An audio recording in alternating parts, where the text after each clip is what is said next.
Assalamualaikum warahmatullahi wabarakatuh. Halo anak-anak soli dan soliha, selamat pagi. Bagaimana kabarnya hari ini? Semoga tetap semangat dan selalu ceria. Jangan lupa ucapkan alhamdulillah sebagai rasa syukur kita terhadap Allah Subhanahu wa taala. Perkenalkan, nama Ibu Iksanti Mukaromah dari SMP IT Harapan Umat Purbalingga. Kali ini kita akan belajar bahasa Indonesia bersama-sama. Belajar apa ya? Yuk kita belajar bersama-sama. Penasaran kita akan belajar apa hari ini? Yuk kita belajar bersama-sama.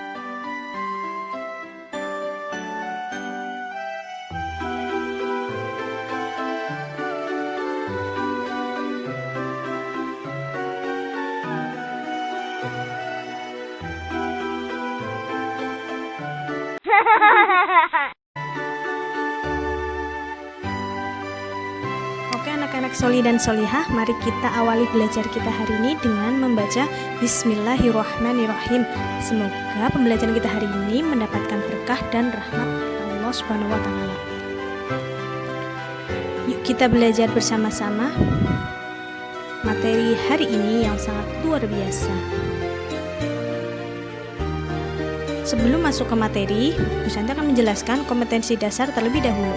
Yang pertama yaitu mengidentifikasi teks prosedur tentang cara melakukan sesuatu dan cara membuat sesuatu dari berbagai sumber yang dibaca dan didengar.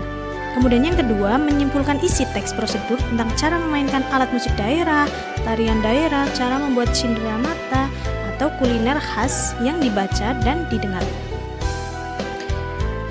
Dalam pembelajaran kali ini berkaitan erat dengan Quran Surat Al-Anfal ayat 53 yang memiliki arti yang demikian itu karena sesungguhnya Allah tidak akan mengubah sesuatu nikmat yang telah diberikannya kepada suatu kaum hingga kaum itu mengubah apa yang ada pada diri mereka sendiri, dan sesungguhnya Allah Maha mendengar dan Maha mengetahui.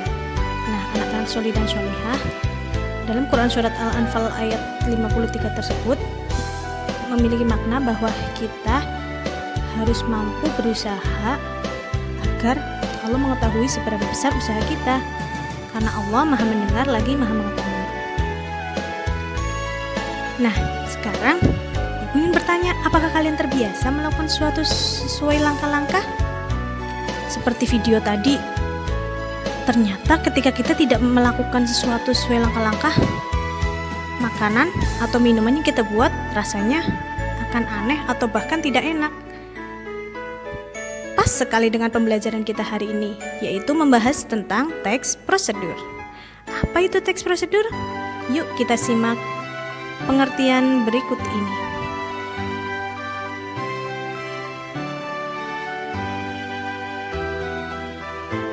Pengertian teks prosedur.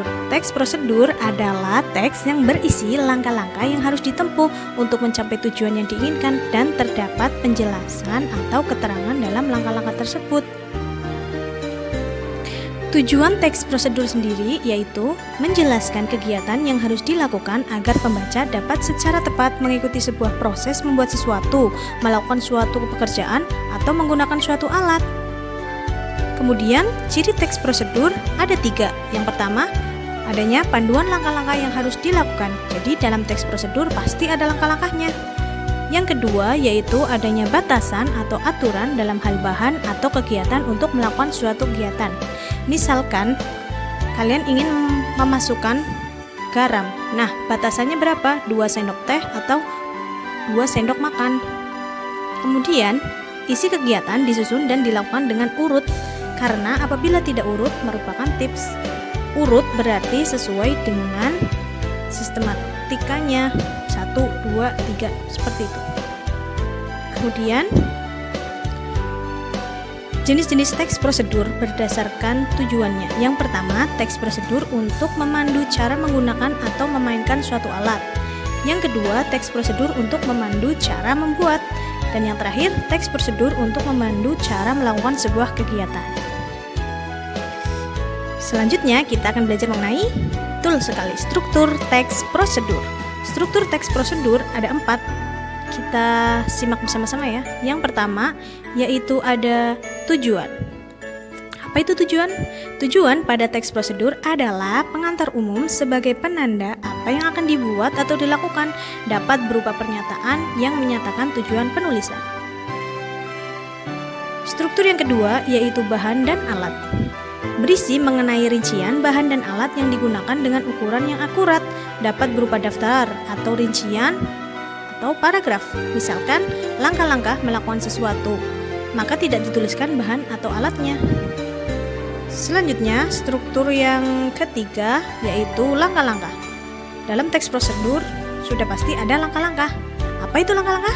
Berisi mengenai rincian bahan dan alat yang digunakan dengan ukuran yang akurat, berupa tahapan yang ditunjukkan dengan penomoran atau urutan, dapat juga dengan urutan waktu. Sekarang, selanjutnya, kemudian, setelah itu. Struktur yang terakhir yaitu penutup. Yap, pintar sekali. Bagian ini berupa kalimat atau paragraf yang menjelaskan hasil yang didapat setelah melakukan setiap langkah kegiatan. Biasanya berisi tentang ucapan selamat mencoba dan penekanan pada keuntungan dalam menerapkan prosedur tersebut. Nah, bagaimana? Sudah paham?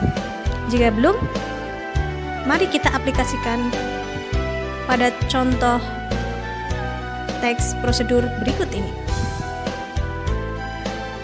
Di sini, Bu Santi memiliki contoh teks prosedur tentang cara membuat bubur Manado. Mari kita lihat. Yang pertama, sudah jelas ada judul.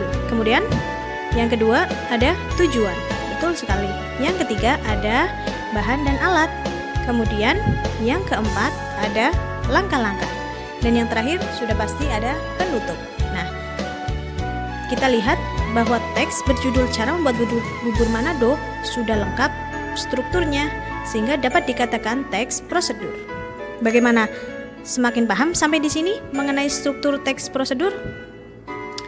Oke, kita akan lanjut ke materi selanjutnya, yaitu cara menyimpulkan teks prosedur. Setelah kita mengetahui strukturnya, maka kita perlu mengetahui juga cara menyimpulkan teks prosedur. Yang pertama, yaitu membaca teks secara keseluruhan dan pahami dengan baik. Yang kedua, menentukan kalimat utama dan gagasan utama dari sebuah paragraf. Kalimat utama adalah kalimat yang mengandung gagasan utama dari sebuah paragraf. Gagasan utama adalah pikiran utama atau inti dari sebuah paragraf. Dengan menentukan kalimat utama, kita dapat menyimpulkan isi suatu paragraf. Yang ketiga, membuat kesimpulan dengan menyusun kalimat dengan benar. Oke, kita akan belajar soal dan pembahasan teks prosedur. Bu Santi memiliki beberapa soal, kita bahas bersama-sama ya.